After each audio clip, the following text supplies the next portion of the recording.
Good afternoon. I'll make a brief statement, then take some questions. We had a very fulsome 2 days with the Chinese delegation led by Vice Premier Ho Feng. It was our third meeting. I'm happy to say that London built on Geneva, Stockholm built on London and Geneva. I think we had great momentum going into the meeting thanks to the president's trade deals. I think that the Chinese were surprised by the magnitude of the Japan deal, by the magnitude and the terms of the European deal. So I think that they're never compliant, but I believe that they were in more of a mood for a wide-ranging discussion. The discussion centered on the two economies. We had a very in-depth report on them on the Chinese economy. We gave a very detailed report on the U.S. economy. We talked about the trade deals that we were doing with other countries. We expressed our concern about Chinese overcapacity globally and what that might mean for this year, for the next few years. We expressed our concern for their purchases of sanctioned Iranian oil, of which they buy about 90%. We also expressed our regret that we believe that they had sold Russia about $15 billion of dual-use technologies. But the overall tone of the meetings was very constructive, and I will pass it over to Ambassador Greer. Thank you. We also reiterated the premise of the President's trade program and trade policy, which is to reduce U.S. deficits, increase manufacturing, and reshore our economy. We made sure that they understood that these are the goals of what the President's trying to do. And again, we expressed our satisfaction that many of our major trading partners have come along with this. President von der Leyen on Turnberry on Sunday, when I was there, she specifically mentioned that the U.S.-EU deal is about rebalancing and trying to rectify the giant EU surplus with us. And so we've been happy to be working so constructively with many of our partners. And we had that kind of a discussion with the Chinese as well. And of course, we were here in the first purpose to confirm the implementation of what was agreed in London in terms of accelerating the flow of rare earth magnets from China to U.S. companies. And then we were able to discuss further how to make sure that the entire U.S. supply chain, including those that go through third countries, could be accelerated. Thank you. Yeah, and I would say on a personal level, we've developed great respect. Ambassador Greer knows several of their team from the first administration. And again, I think it was the level of momentum and the entire reordering that President Trump has done of the global trading system. So now here you have the two largest economies in negotiation. And as I've said before, and we reiterated to them, we don't want to decouple. We just need to de-risk with certain strategic industries, whether it's the rare earths, semiconductors, medicines. And we talked about what we could do together to get into balance within the relationships. Ambassador Greer has made the fantastic point that for decades, the U.S. trading system sacrificed manufacturing to be able to sell, whether it was ag or natural resources. And now under President Trump, as you've seen with the Japan deal, with the Europe deal, we are able to do both. We are able to reshore manufacturing and also do substantial purchase agreements of U.S. ag and energy. Great. All right, let's turn to the room, please. Let's start up front. Good afternoon. Jamie Keaton, Associated Press. We had Li Changgang speaking to reporters shortly after the end of the talks today, and he mentioned an extension of the pause. Can you give us some details on that, how long that's going to go on for, and how will it work? And if I could just throw in another one, what do you say to lawmakers in the United States and others who are concerned that concessions on export control on items like chips for AI will jeopardize U.S. national security interests? Well, I'll take the national security question, and then Jameson could talk about the pause. Look, we are very diligent in terms of the national security.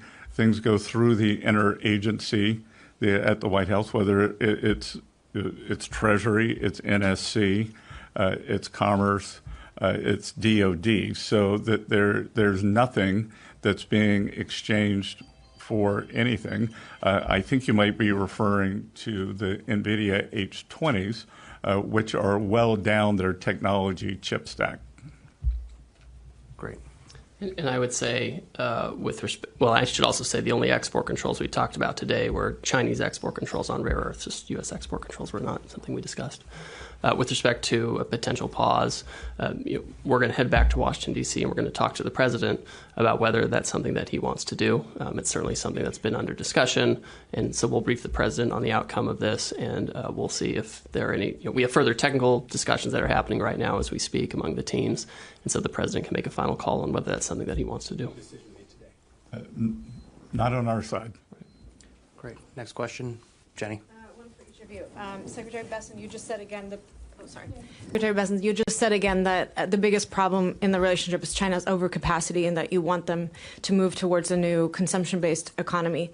What's your specific plan for addressing those economic imbalances besides purchases of U.S. goods? And then do you want me to go to Jameson now? Sorry, Ambassador. Okay. And then obviously the Section 232 investigations that the president is set to unveil in the coming weeks on pharmaceuticals and semiconductors would theoretically hit China after as well as everyone else in the world. After your talks today, will those tariffs be imposed on the Chinese, or did you make any commitments to pause them or not target the Chinese specifically with those actions? And then what would you say is the biggest concessions that the Chinese have had to make in these talks so far? I'll just repeat that China is the most imbalanced economy in modern times. And I think we are they're 30% of global manufacturing. They have a 2% current account surplus of global GDP, which we've never seen before, or probably not since the 1870s with the British Empire, and that's not sustainable. So the tariff levels will have quite a bit to do with that. And I think the other thing that we're seeing is that President Trump was very early on talking about the China problem. The U.S. experienced the China shock when China came into the WTO in the early 2000s. But Europe, a lot of the European business model, it was quite a business model, was predicated on cheap Russian energy, a depressed exchange rate because of the Southern European countries dragging down the euro, and then selling goods into China. And now that China has jujitsu'd the model, and under the cover of COVID, rather than increasing their consumer, they upped their export capacity, and they did it quite a bit up the value chain. So, we'll see over time. But my guess is that over time, that the other economies, developed economies, will start increasing their tariff barriers, and the global South, they just can't absorb all this Chinese production. I would say also, when you ask about what tools can be used to deal with this, this is part of the reason why the president implemented his tariff program. Right now, if you look at the numbers, we're still tracking an annual trade deficit with China. But if you extrapolate it out from the numbers we have so far, so far, it looks like it's going to be at least $50 billion smaller this year. So that's some progress already. With respect to the Section 232, this came up during discussions. The Chinese asked us about it. What's the plan? What's the timing? We shared what information we could. You've heard President Trump talk about this publicly, which includes, discussion of, having a situation where you start with a lower tariff, but then you go to a higher tariff at some point to try to bring back manufacturing of pharmaceuticals or semiconductors. These are global actions. They don't target the Chinese. They don't target any particular country. They'll be applied globally. There aren't any exceptions or exemptions for particular countries. And what's the biggest concession they've made? That the Chinese have made? Well, I would say they blocked all of their rare earth magnets, and now we're getting them. Great. Next question, please, Gavin. Thank you. Thank you both for being here. I'm just wondering if we can get some clarity on the tariff level that is threatened to happen on April 12th. I know the April 2nd tariffs were 34%. You add that to the fentanyl, 54%. That's where the tariffs are for many goods right now. So what is the overall threat to the Chinese in terms of a tariff level that could happen if there is no extension? Well, I think you've seen, I've used the word boomerang, so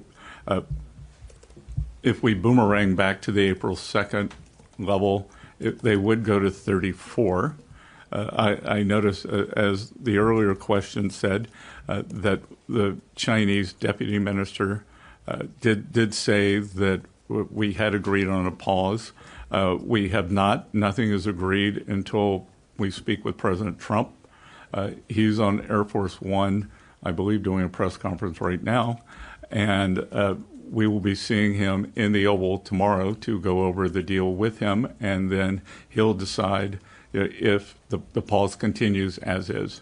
And just to be clear, Gavin, the president has discretion to change the rate depending on the circumstances that we have, et cetera. So while the snapback rate would be 34%, he, of course, has discretion under the law to modify that. Yeah, my question is just the 34% is under the tariff level that's current for many goods. So would that be additive to what we have already? Would it be on top? Okay. Yes. So we're talking about the threat is that tariffs kind of in like the 80-85% level? Yeah, depending on the product. Yeah. Depending on the product. Yeah, okay. but just kind of to tamp down that rhetoric. The meetings were very constructive. We're just that we haven't given the sign off.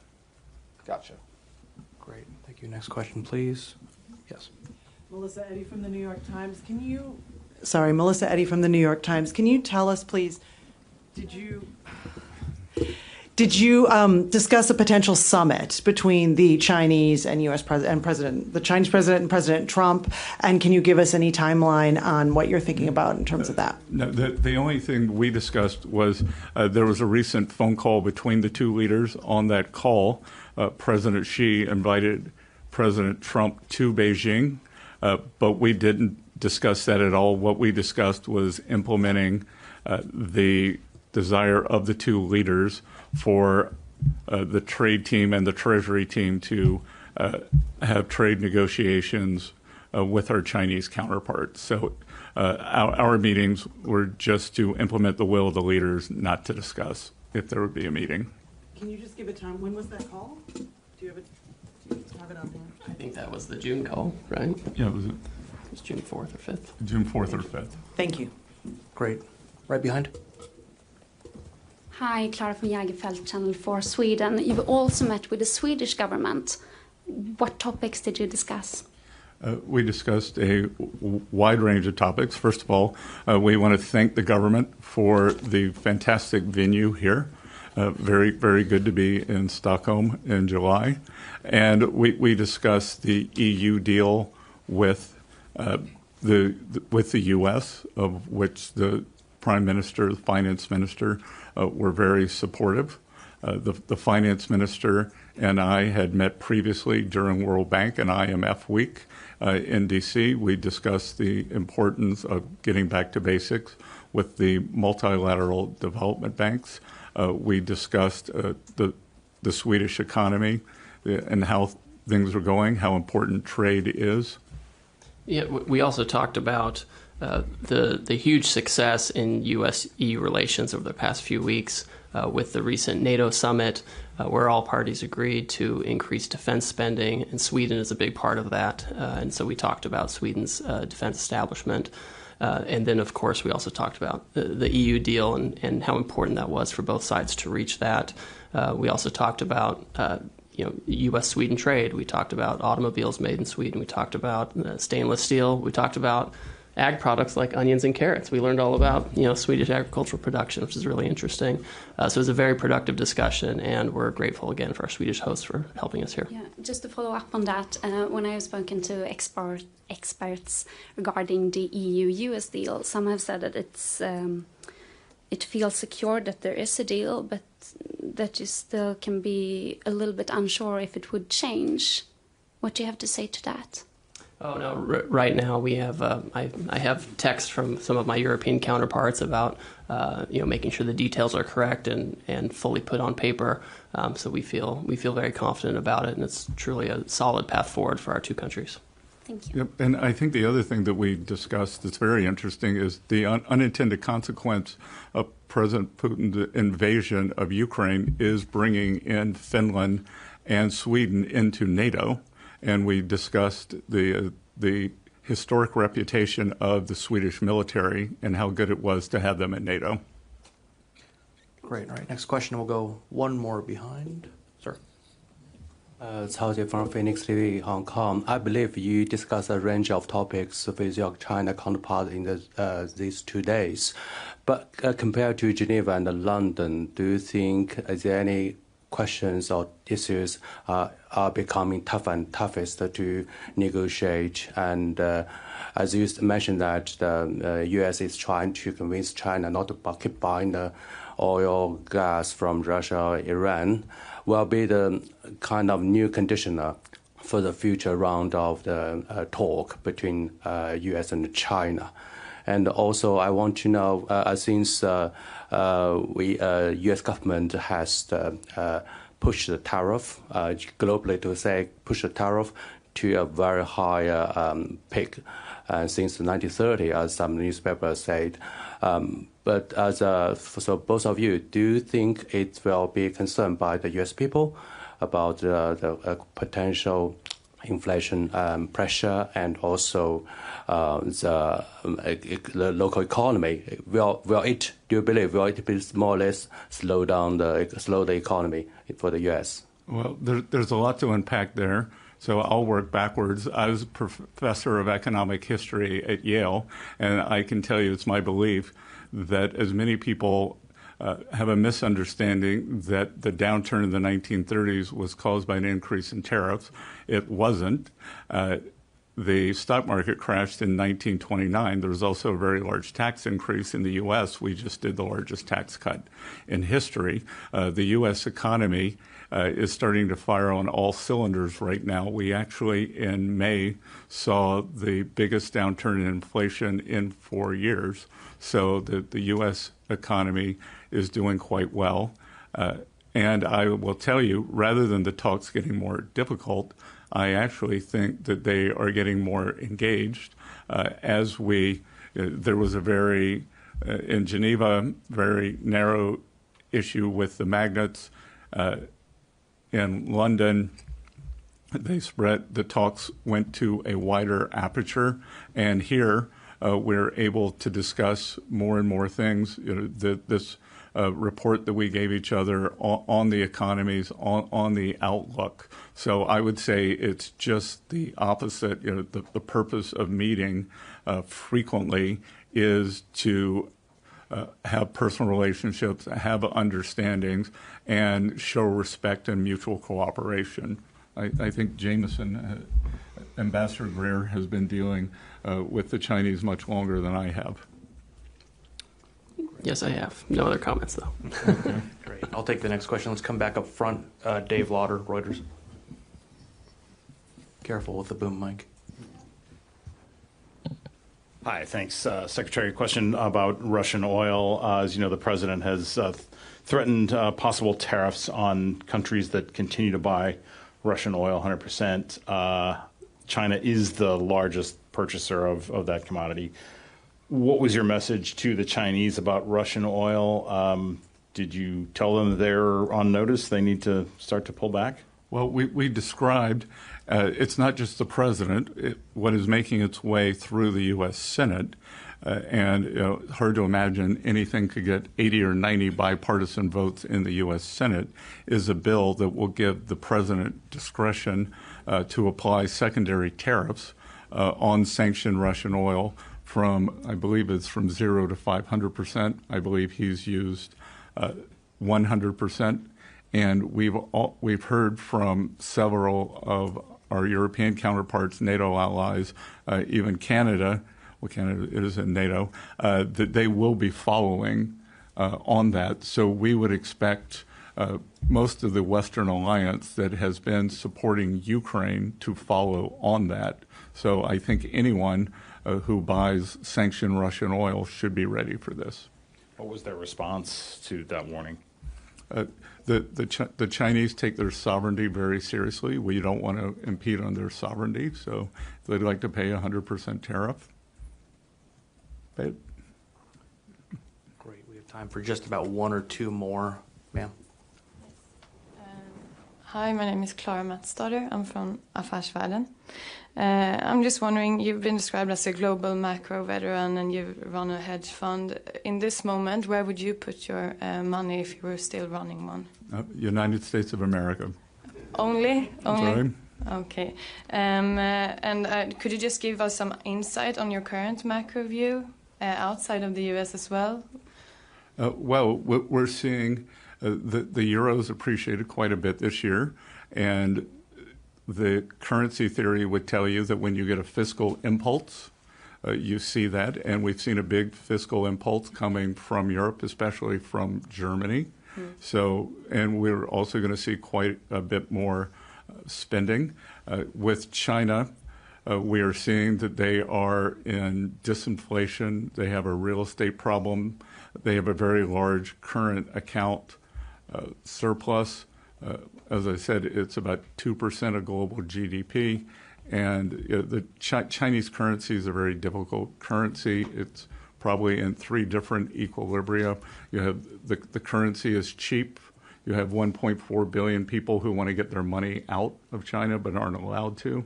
And then you also have the threat of, will the Chinese give you your money back in 1, 2, 3, 4, 5 years if you put it in? And then, I think we are seeing the trade deals are having, contrary to the gloom, doom, and boom pessimism that we saw at the beginning of April, that the trade deals have had little effect on the economy, and that the U.S. economy is accelerating. And this year, the U.S. is going to take in probably a minimum of $300 billion of tariff income, which will bring, that's 1% in terms of the GDP. So I think we could substantially bring down our deficit to GDP. And also, finally, when you come back and speak to Donald Trump about this tariff pause, how prolonged will it be? I'm sorry. If it goes the way that China just told us right before you came here? I think typically we've talked about 90 days. 90 days more? Yes. Yes, okay, thank you. Great. Guys, that's about it. He's going to have to get to his next engagement. So thank you so much for coming, everyone. And if you have any additional questions, please direct them to U.S. Embassy Stockholm, where they can put you in touch with us at the Treasury or U.S. Trade Representative. Thanks a lot. Have a great day. Thank you.